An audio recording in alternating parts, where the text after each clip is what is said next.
Bismillahirrahmanirrahim. Assalamualaikum warahmatullahi wabarakatuh. Alhamdulillahi rabbil alamin. Wa bihi nasta'inu ala umuri dunya waddin wa ala alihi wa sahbihi ajmain, amma ba'd. Saya akan membahas 7 keutamaan menyantuni anak yatim. Yang pertama adalah meraih peluang menjadi teman Rasulullah di surga. Jadi ada orang yang dekat dengan Rasul di surga. Siapa itu? Ya, orang yang menyantuni anak yatim. Di hadis riwayat Muslim, Bukhari juga, ana wa kafilul yatim fil jannah hakada wa asaro bis sababah wal wusta, ya, wa farroja bainahuma. Jadi baginda Rasul bersabda bahwa aku beserta orang-orang yang menyantuni anak yatim seperti ini, sambil beliau mengisarahi 2 jari tengah, ya, juga sababah gitu dengan telunjuknya. Nah, jadi telunjuk dan jari tengah disatukan, berarti saking dekatnya di surga antara para penyantun yatim dengan baginda Rasulullah Shallallahu Alaihi Wasallam.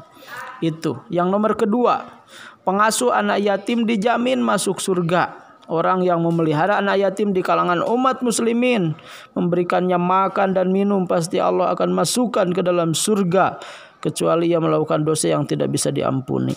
Jadi ya tadi kan akan bersama dengan Rasul di surga, ya otomatis dia akan jadi ahli surga. Jadi para pengasuh anak yatim, para penyantun anak yatim akan dijamin masuk surga. Yang ketiga, mendapat predikat abror. Jadi abror itu satu istilah, ya, merujuk ke surah Al-Insan ayat 56 gitu. Itu istilah orang soleh yang taat kepada Allah, itu namanya al-abror gitu, orang yang banyak berbuat kebaikan gitu. Jadi keutamaan menyantuni anak yatim dan memberi makan anak yatim dan orang-orang miskin merupakan tanda orang-orang yang abror, ya, yang banyak berbuat kebaikan.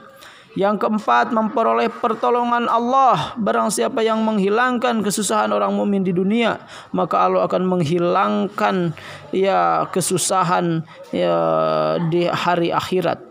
Gitu. Barang siapa yang meringankan kesulitan orang mukmin di dunia, maka Allah akan meringankan kesulitan di dunia dan di akhirat.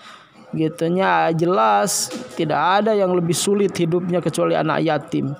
Ya, sehebat apapun ujian, kalau orang tua masih ada tempat curhat, minta solusi, minta bantuan gitu. Ya, tapi kalau orang tua udah nggak ada, ya kanan orang lain, kiri orang lain, depan belakang orang lain, maka yang memperhatikan anak-anak yang, ya, di sini sangat membutuhkan kepedulian lah yang akan mendapat pertolongan Allah gitu. Jadi siapa yang meringankan atau menghilangkan kesusahan orang mukmin di dunia, maka Allah akan menghilangkan kesusahan di akhirat. Jadi akan memperoleh pertolongan Allah nanti di akhirat. Yang nomor kelima, akan menghindarkan dari siksa neraka, siksa akhirat. Jadi memelihara atau mengasuh anak yatim adalah kewajiban yang tegas-tegas oleh Allah perintahkan gitu. Dan sabda Rasul di hadis yang tadi gitu. Jadi di hadis riwayat Tabrani itu baginda Rasul sampai berkata, demi yang mengutusku dengan hak, Allah tidak akan menyiksa pada hari kiamat nanti orang-orang yang menyayangi anak yatim, lemah lembut pembicaraan dengan anak-anak yatim, menyayangi keyatiman dan kelemahannya gitu. Jadi dihindarkan dari siksa akhirat. Yang nomor keenam, investasi amal untuk akhirat. Jadi manfaat menyayangi anak yatim itu salah satunya adalah investasi amal di akhirat. Gitu. Rasulullah bersabda, jika manusia mati, terputus semua amalnya kecuali 3 perkara: sedekah jariah, ilmu yang bermanfaat, dan anak soleh yang mendoakannya. Gitu, ya. Ya, idamat tabnu adam in qata amalu ila min salasin shadaqatin jariyatin. Nah, sedekah jariah, ya, menyantuni anak yatim kan sedekah.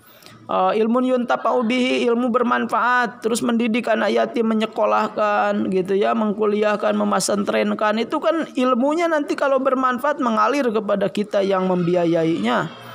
Gitu juga, ya, wawaladun solihun yad'ulah, ya, anak soleh, ya, kalau anak yatimnya soleh mendoakan kita, karena anak itu kan ada anak biologis, ada anak ideologis. Biologis berarti ya darah daging kita, ada anak ideologis didikan kita gitu ya, yang kita besarkan, yang kita biayai pendidikannya.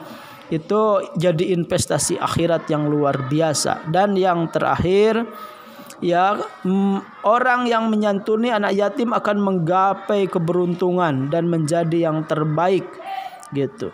Hadis riwayat Tobroni itu, bila engkau ingin hati menjadi lembut dan damai serta keinginan yang baik tercapai, maka sayangilah anak yatim, usaplah kepalanya dan berilah dia makan seperti yang engkau makan. Bila itu engkau lakukan, hatimu akan tenang, lembut serta tercapai segala keinginan. Ini hadis riwayat Tobroni, luar biasa. Jadi menyantuni anak yatim akan mendapati keberuntungan dan menjadi orang yang baik. Mudah-mudahan bermanfaat. Barakallahu fikum. Akhirul kalam. Assalamualaikum warahmatullahi wabarakatuh.